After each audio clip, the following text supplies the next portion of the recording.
Your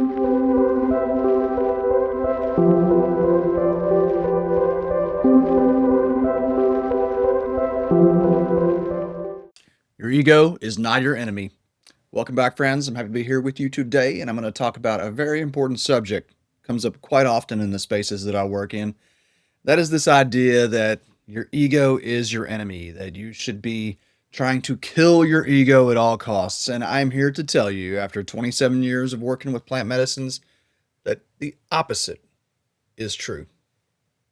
So, where'd this come from? Where's this idea about killing the ego from? What's it all about?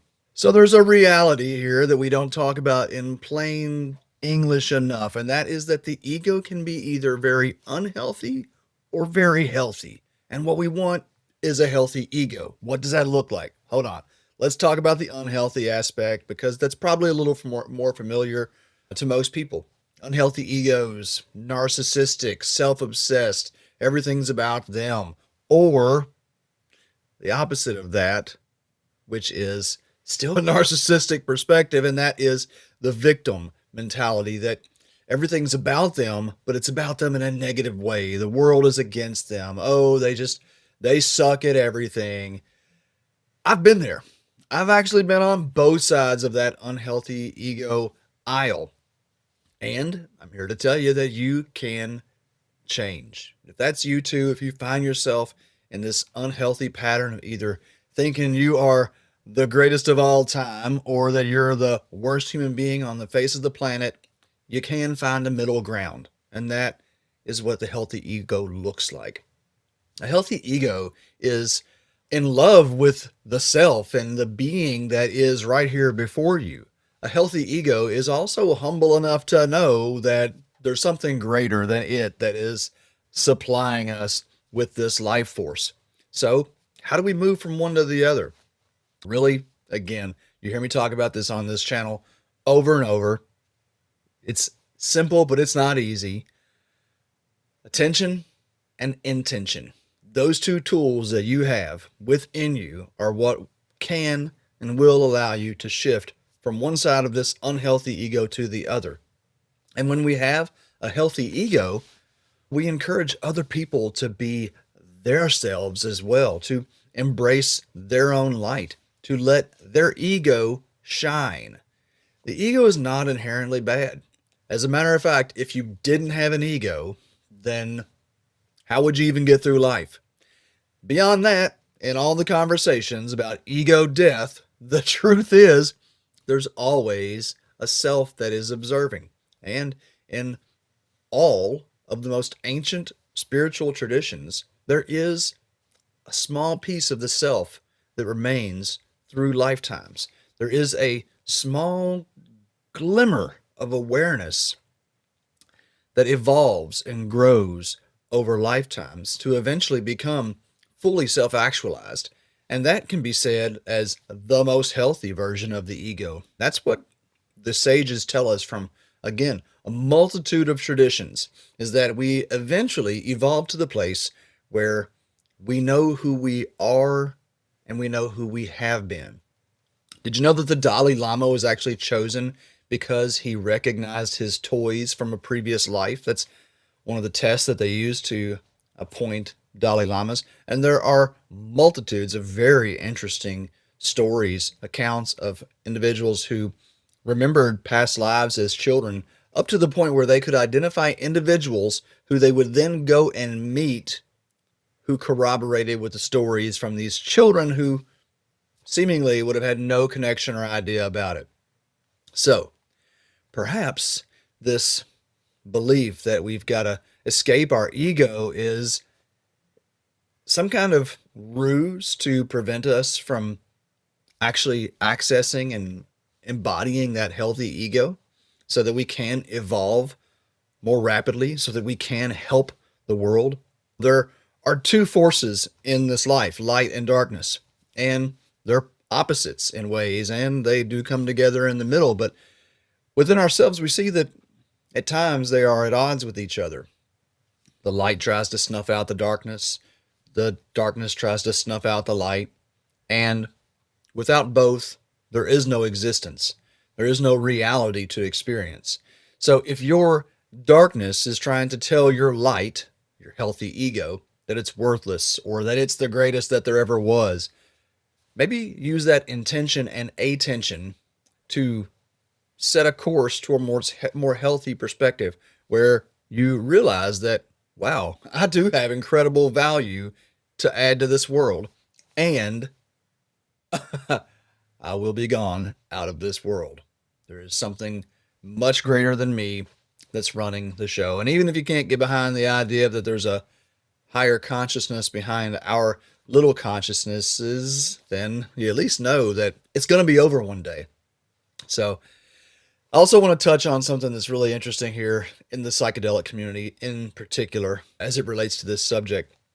Now, this is not a point of criticism. I think it's incredible work that this individual is doing, but that is the work of Brian Johnson. So, Brian Johnson is a multi-billionaire. He's a longevity enthusiast. He's set some kind of a goal to not die by 20, 30, 50 or something. I don't know.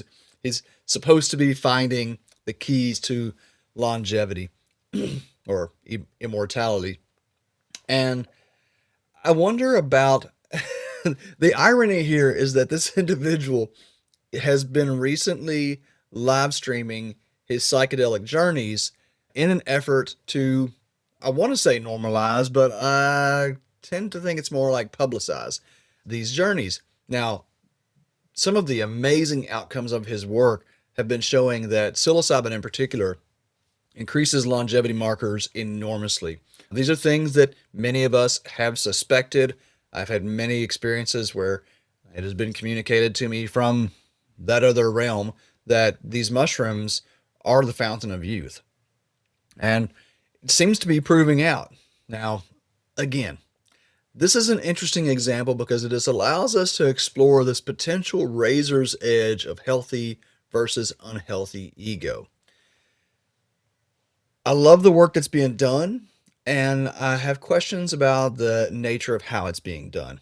If you're live streaming your 5-MeO experiences or your deep dive psilocybin experiences, is that a healthy ego or is that an unhealthy ego? I'm not here to decide right now. I have opinion that has shifted over time as I consider this, but I would like for you to consider. Do you think that this is a healthy or unhealthy expression of the ego to be taking psychedelics in such a public way, live streaming them, having multiple people on these calls, play by play of the experience? I'm just curious what the audience is out there thinking because this individual is, in many ways, he is significantly expanding awareness. This is like I said, a multi-billionaire. He's faced a ton of scrutiny from investors for his public psychedelic work. So there's a component of this that feels like it is a humbling approach to expanding awareness around psychedelics. And then I find myself torn because do you really got to live stream it? I don't know. I'm just curious about what your thoughts are here. And I'm enjoying watching his experiments and seeing the results because, frankly, he's proving things that standard scientists are not even close to exploring with these plants and compounds. And I promise you, after 27 years of working in this, I can humbly say that there is much more to uncover in this work and how these plants and compounds impact our wellness, our entire being, much more than what I call the low hanging fruit of depression and anxiety and PTSD relief. Those are wonderful. I'm so grateful for the relief that I've helped others and seen others get. I'm so grateful for these medicines and these sacraments and all of their capacity. And I know that there is much, much more that they are capable of. And there is the last thing I'll say is that there is such an interesting component to this work that when no one is watching, more work gets done. Better results come out of it. So, Brian Johnson, I would encourage you to also have some of these experiences on your own. Have somebody there in the next room, or let's keep it safe. But dive in without the world watching. Limit the observer. We are all kind of our own mini double slit experiment. And I promise you, it's an interesting component of this work that I've heard no one else talk about.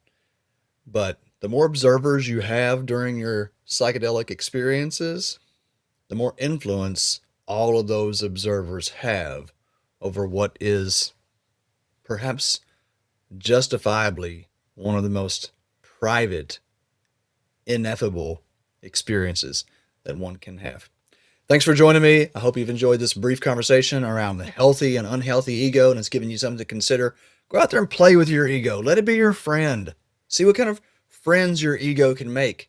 This life's all about relationships, and the happier, healthier we are, the happier and healthier our relationships are.